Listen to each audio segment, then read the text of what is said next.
16 दिसंबर 2012 एक ऐसा दिन जब काफ़ी ठंड पड़ रही थी। नॉर्मल जैसे सर्दियाँ इस समय पड़ रही हैं।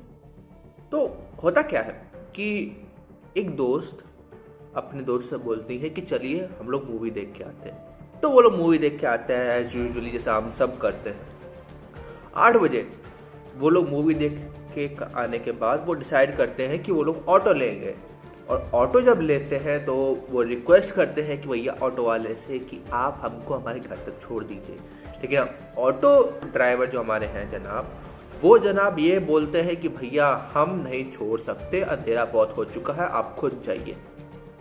तो वो क्या करते हैं कि नियर बाय जो बस स्टॉप है, जो कि जगह है मनोरिका, वहाँ पर वो लोग डिसाइड करते हैं कि वहाँ पर वो लोग रुकेंगे, वहाँ से बस लेंगे। वो एक चीज़ नोटिस करते हैं कि भैया एक सफ़ेद कलर की बस उनको दिखती है, जिसमें एक बच्चा बार बार निर्भया को बोलता है कि दीदी आप अंदर चलिए, दीदी आप बैठिए, हम आपको छोड़ देंगे। तो जैसा हर इंसान अपना भरोसा करता है तो वो वैसे ही उस गाड़ी में बैठ जाते हैं। वो लोग नोटिस करते हैं कि इस गाड़ी में बहुत ही कम लोग हैं और उनकी जर्नी यहाँ से शुरू होती है। किसने उम्मीद की थी कि भैया उस रात को उस लड़की की पूरी जिंदगी बदल जाए। थोड़ी देर आगे जब चलते हैं तो वही बात नोटिस करते हैं कि बस ड्राइवर जो है वो ठीक नहीं है, उनको शक होता है। तो किराया मांगते हैं और वो किराया 20 रुपये वो लोग उनको देते हैं। फिर जब कहानी आगे बढ़ती है तो ये बात चलता है हमको कि वहाँ से कहानी पूरी तरीके से बदल जाती है। क्या होता है, जब वो थोड़ा आगे बढ़ते हैं तो वही नोटिस करते हैं कि कुछ लोग उनको ताड़ रहे हैं, उनको देख रहे हैं। तो उसका जो दोस्त है वो बोलता है कि आप ऐसा क्यों कर रहे हो, आप लोग जाइए यहाँ से, ये मैं और मेरी दोस्त के बीच का मामला है, आप जाइए यहाँ से। लेकिन वो लोग सुनते नहीं। सामने एक बंदा जो नाबालिग होता है वो रॉड उठा के लेके आता है और वो जो आसपास के लोग हैं उसको घेर लेते हैं और उस लड़की को बहुत मारते हैं रॉड से। और ऑन द अदर हैंड वो लड़की को उसके पास से खींच के लेके जाते हैं और शुरू होती है यहाँ हैवानियत की हद। उस लड़के को जहां वो लोग मार रहे थे वहां उस लड़की के साथ गैंग रेप हो रहा था। एक के बाद एक वो लोग लगे हुए हैं, उस लड़के को मारने के लगे हुए हैं और लड़की का बलात्कार करने के लगे हुए हैं। और हैवानियत की हद यहाँ खत्म नहीं होती मेरे दोस्त, हैवानियत की हद यहाँ शुरू होती है, जहाँ वो लोग उसको लगातार उसका बलात्कार करते हैं और फिर उसके प्राइवेट पार्ट्स में और उसके, या आप ऐसा समझ लीजिए, उसके शरीर के अंदर रॉड को घुसेड़ देते हैं।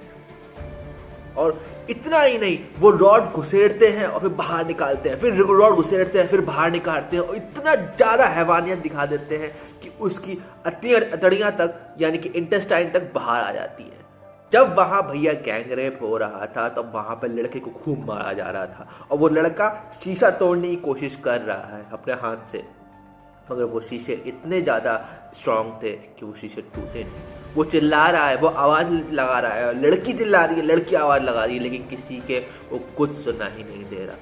और हैवानियत की हद यहाँ पे भी ख़त्म नहीं होती मेरे दोस्त। वो लोग उसका रेप करके उसको और उसके दोस्त को रोड पे फेंक देते हैं और इतना ही नहीं, उसके ऊपर गाड़ी चढ़ाने की भी कोशिश करते हैं, बट लड़का जैसे तैसे उसकी दोस्त को और खुद रोड के किनारे गिर जाते हैं।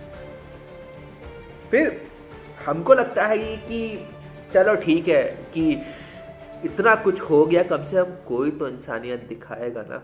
लोग वहाँ आ रहे हैं, गाड़ी के शीशे नीचे कर रहे हैं, देख रहे हैं हालत उन दोनों की, लेकिन कोई भी मदद करने को रेडी नहीं है। वारे इंसानियत, वारे, मतलब क्या बोलूँ मैं सच्ची में यार। ये वीडियो बनाने में मेरे को इतना ज़्यादा, मुझे अंदर से एकदम शिवर हो जाता हूँ, मैं हिल जाता हूँ एकदम मैं। तो लोगों को क्या दिखाई नहीं दिया, क्या क्यों उनने मदद नहीं की भाई? चलो इसके बारे में भी बहुत बात करें। फिर लड़की को लेके गए, फिर लड़की को जिन्होंने देखा उन्होंने एक बहुत ही अच्छे इंसान थे, उन्होंने देखा, उसको मदद की उन दोनों की, उनको कपड़े पहनाए और फिर उन्होंने पुलिस को फ़ोन किया। पुलिस कुछ थोड़ी देर बाद पुलिस आई, हॉस्पिटल से वैन आए, उनको लेके गए, उनको ट्रीटमेंट के लिए।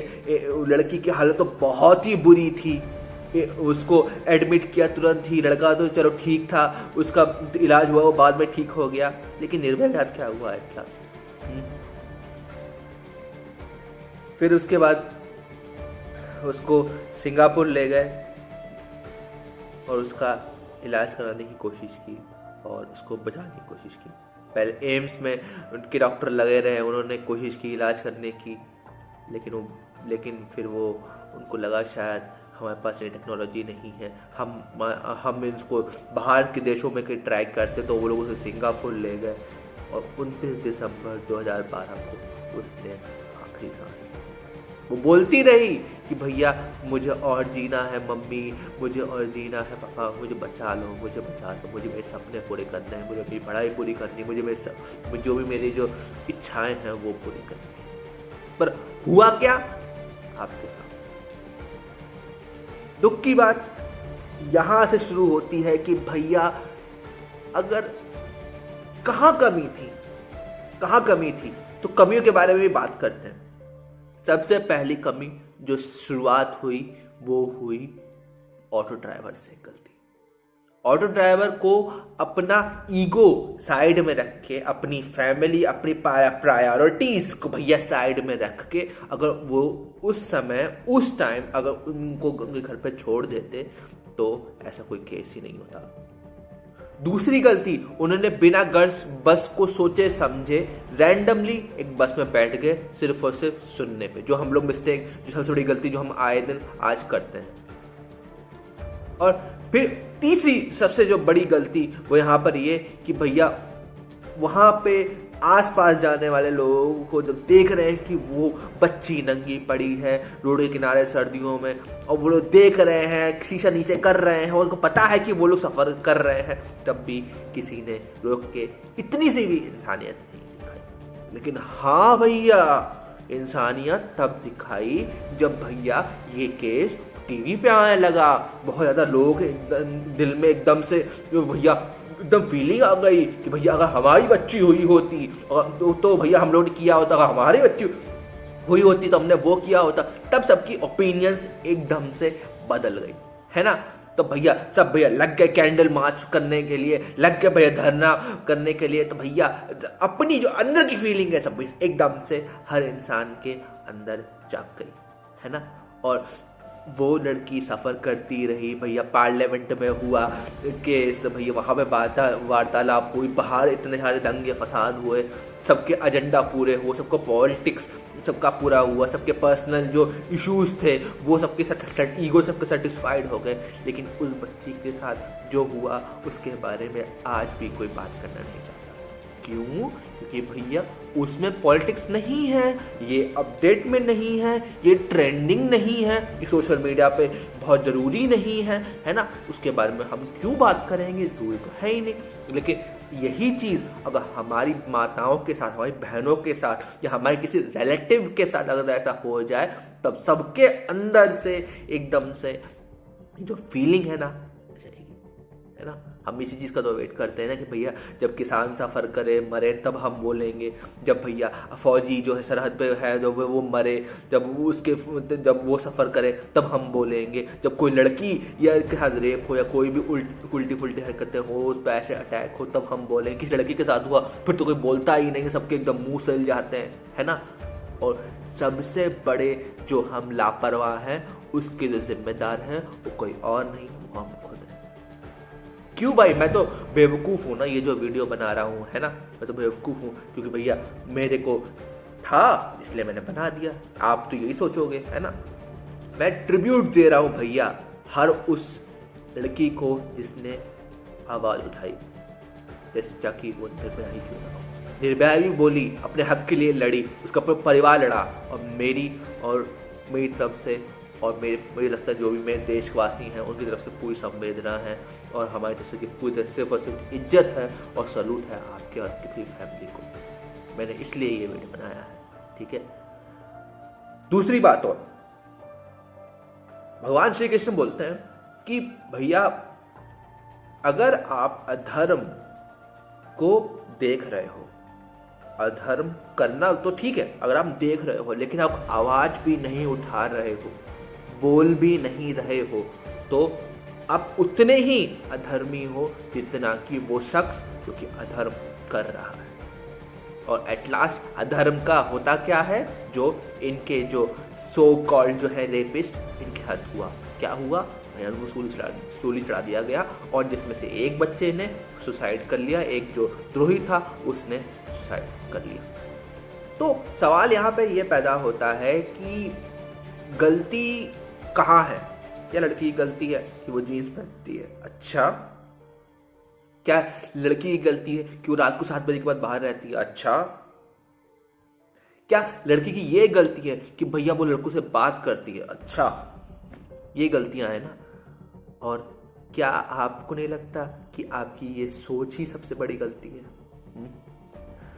सबसे बड़ी गलती यहाँ पर ये होती है कि हम लड़कियों को सेकंड प्रायोरिटी देते हैं, जबकि हमको देना चाहिए उनको फर्स्ट प्रायोरिटी। भैया शिव जी को मानते हो, शिव जी भी अधूरे समझते हैं जब वो पार्वती उनके साथ नहीं होती। किसको मानते हो? किस भगवान को मानते हो? वो भी किसी न किसी फीमेल के साथ हमेशा रहते ही हैं। और जो सबसे बड़ी जो गलती ये होती है वो होती है हमारे सोच की, जो कि भैया वो कभी सुधर नहीं सकती। यार अगर हमारे देश में चीज़ें मॉडर्न हो रही हैं, टेक्नोलॉजी एडवांस हो रही है, चीज़ों में परिवर्तन आ रहा है और परिवर्तन ज़रूरी है, उसी की तरह आपकी सोच भी ज़रूरी है, ठीक है। और अगर आप ये बात नहीं समझ सकते तो मेरे दोस्त, चाहे वो आपकी बेटी हो या किसी सामने वाले पड़ोसी की बेटी हो, गलती आपकी होगी। जब कोई भी हो गलती आपकी होगी, ठीक है। अगर आप देख रहे हो कि भैया किसी लड़की के साथ गलत हो रहा है और अगर आप आवाज़ नहीं उठा रहे हो तो ये गलती आपकी, ठीक है। अगर आपको लगता है कि आप सामने वाले को प्रोटेक्ट कर सकते हो, उनकी रक्षा कर सकते हो, तो अगर आप आवाज़ नहीं उठा रहे तो ये आपकी गलती, ठीक है। आप अपनी लड़की को बाहर नहीं जाने दे रहे, ये भी सबसे बड़ी आपकी गलती है। लड़की को बाहर जाने दो, उनको दुनिया एक्सप्लोर करने दो, लेकिन इतना काबिल बनाओ, इतनी सोच से उनको स्ट्रांग बनाओ कि भैया कोई भी लड़का छेड़ने से पहले 10 बार सोचे। और अगर आप देख रहे हो ना, अगर आप बोल नहीं रहे हो तो आप उतने ही जिम्मेदार हो जितनी बड़ी कि वो जो बंदा जो गलती कर रहा है। और हमारे देश में लड़कियों को लगता है कि उनका जन्म सिर्फ और सिर्फ किचन के लिए हुआ है या फिर घर के कामों के लिए हुआ है। अगर आप ऐसे सोचते हो तो ये सोच बहुत गलत है। नहीं सोचते तो कोई प्रॉब्लम नहीं, अच्छी बात है अगर आप मॉडर्न हो, लेकिन अगर आप ऐसे सोचते तो बहुत गलत है। आपका जन्म सिर्फ किचन के काम के लिए, घर को संभालने के लिए नहीं हुआ, आपका जन्म हुआ है पूरी दुनिया को संभालने के लिए, ठीक है। अपने आप को इतना काबिल बनाओ, अपने आप को इतना ज़्यादा स्ट्रांग बनाओ मेंटली और फिजिकली कि कोई भी बंदा आपको छेड़ने से पहले कम से कम 1 लाख बातें सोचे, ठीक है। अगर कोई लड़का आपको छेड़ रहा है या कोई भी आपके साथ बदसलूकी कर रहा है और आप उसको करने दे रहे हो, आवाज़ नहीं उठा रहे हो, तो आप ही जिम्मेदार हो। आवाज़ उठाओ मेरे दोस्त, आवाज़ उठाओ। ज़िंदगी भर आपके साथ कोई नहीं रहेगा। और अगर आप ये बात नहीं समझ सकते तो मेरी बहन, मेरी दोस्त, आप अकेले सफ़र करती रहोगी, ठीक है। सेल्फ डिफेंस की क्लासेस ज्वाइन करिए। नहीं कर सकते हो तो मैं क्या करूँगा, मैं अगले वीडियो में कोशिश करूँगा जितने भी हो सके सेल्फ जो डिफेंस की क्लासेस हैं उसकी जो लिंक्स है मैं डिस्क्रिप्शन में डाल दूंगा, भले ही उसके लिए मुझे पूरी रात बैठना पड़े, ठीक है। सेल्फ डिफेंस सीखिए, अपने आप को प्रोटेक्ट कैसे कर सकते हो इस चीज़ के बारे में देखिए। ऑनलाइन जाइए, यूट्यूब पे वीडियोस देखिए, गूगल क्रोम पे आप बेकार की चीज़ें देखते हो तो उसके बजाय आप ये देखिए। आपके बॉयफ्रेंड से ज़्यादा आप अपने आप को प्रोटेक्शन करने पे ज़्यादा ध्यान दीजिए। आपका बॉयफ्रेंड आपके साथ आपके साथ नहीं रहेगा, आपका हस्बैंड आपके साथ नहीं रहेगा, आपके बच्चे आपके साथ नहीं रहेंगे ज़िंदगी भर, आप अकेली हो। अगर आप घर में अकेली हो, आप कहीं भी आप अकेली चली जाती हो, तो आप अकेली ही रहोगे। उस समय क्या करना है ये आपकी जिम्मेदारी।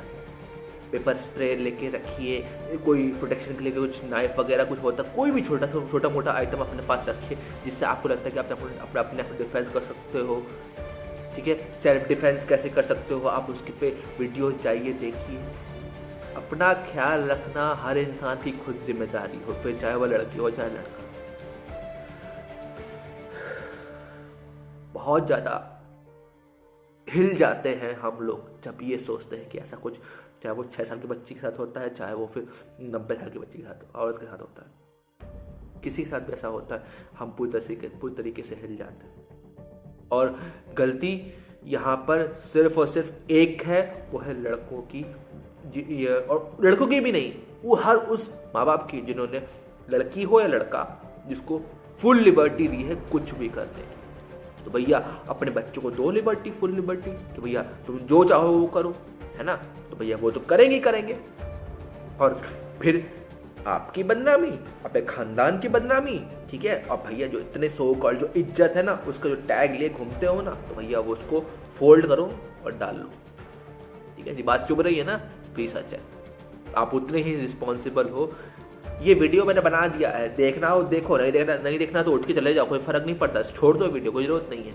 लेकिन अगर आपकी बहन के साथ या आपकी माँ के साथ अगर ऐसा कुछ हुआ ना, जरा एक बार ऐसा सोच लो तो क्या होगा, सोच लो। ठीक है, प्रॉपर प्रोटेक्शन लो आपकी फैमिली का, प्रॉपर प्रोटेक्शन लो आपकी बहनों का। फीमेल्स आप अपना प्रोटेक्शन कैसे कर सकते हो, आप इसके बारे में सोचो, उसके वीडियोस देखो। और हर इंसान अगर कुछ ना करे तो बस अपनी सोच ही बदल ले, सोच में थोड़ी सी डेवलपमेंट ले आए, तो सब ठीक हो जाना है। नहीं तो जिंदगी भर सफ़र करते थे, सफ़र करते हैं और सफ़र करते रहेंगे। सतयुग में तो भैया द्रौपदी के साथ श्री कृष्ण थे, इस जन्म में कौन है आपके साथ? जरा एक बार इसके बारे में सोच लेना और फिर उस पर काम करना। एट लास्ट यही बोलूँगा कि भैया ये ट्रिब्यूट सिर्फ और सिर्फ मुझे निर्भया और उसकी फैमिली को देनी थी, वो मैंने दे दी। लोगों को समझा लिया, समझने वाले समझ सकते हैं भाई, नहीं तो काम करो, चुल्ली भर पानी लो और तुम मरो, मुझे कोई फर्क नहीं पड़ने वाला। ठीक है, क्योंकि ये जो है ये देश मेरा है, यहाँ की जो बहनें हैं वो मेरी बहनें हैं, यहाँ के जो माताएँ हैं वो मेरी माताएँ हैं। ठीक है, और इनसे कुछ भी होगा तो मैं तो भैया आवाज़ उठाऊंगा। ठीक है, तो भाई तुझे अगर लगता है तुझे कमेंट करके सुकून मिलता है ना, तो नीचे कमेंट पे गालियाँ दे, मुझे कोई फ़र्क नहीं पड़ता। ठीक है, अगर मैं उनकी रक्षा नहीं कर सकता तो मैं गाइड तो करूँगा ही। ठीक है, तुझे जो उखाड़ना उखाड़ ले। और दोस्तों आप लोग ये वीडियो देख लो, शेयर करो प्लीज़। अगर आप लोग नए हो तो चैनल सब्सक्राइब करो। और बस जो मैंने हर बात वीडियो के एंड में बोलता हूँ कि भैया अपनी सिर्फ सोच बदलो, अपने आसपास के लोगों को नहीं, अपनी सिर्फ सोच बदलो। सिर्फ अपनी सोच बदल लोगे मेरे भाई, मेरी ज़िंदगी उधर जाएगी। आपका तो पता नहीं, बट लेकिन मेरी ज़िंदगी उधर जाएगी। बस अपनी सोच बदल लो, सब अपने आप ठीक हो जाना है। नहीं बदल सकते तो भैया जय राम जी की। ठीक है, सोच बदल लो, दुनिया अपने आप बदल जाएगी। सोचो ये बात मेरे दोस्त, सोचो ये बात।